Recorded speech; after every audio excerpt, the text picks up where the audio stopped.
Welcome to the Salmon Runs YouTube. Enjoy the video. In this video, I will explain how to do break dance step by step. We'll begin with toprock, the standing portion of breakdancing. Focus on your rhythm and basic footwork. Try moves like the Indian step, where you cross your feet, and the salsa step, which involves a simple side-to-side motion. Keep your posture strong and upright, letting your body feel the music. This is your foundation, so practice these steps until they feel natural and smooth. Next, let's get down to the floor with essential footwork. The sixth step is crucial. It involves moving your legs around your hands in a circular motion. Once you're comfortable, try the 3-step and 2-step, which are simpler versions.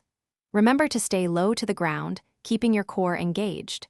This helps with stability and allows for smoother transitions between moves. Consistent practice will make these movements feel effortless. Now, let's add some flair with freezes and power moves.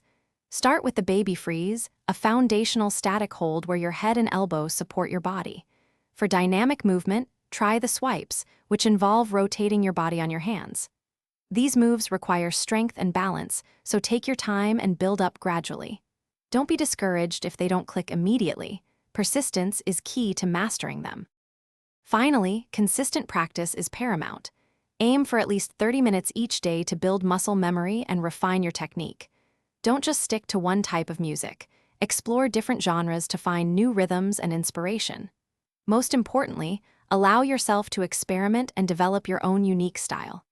Breakdancing is an art form, so express yourself and have fun with every step and every move you make. Thanks for watching. Consider subscribing if we helped you.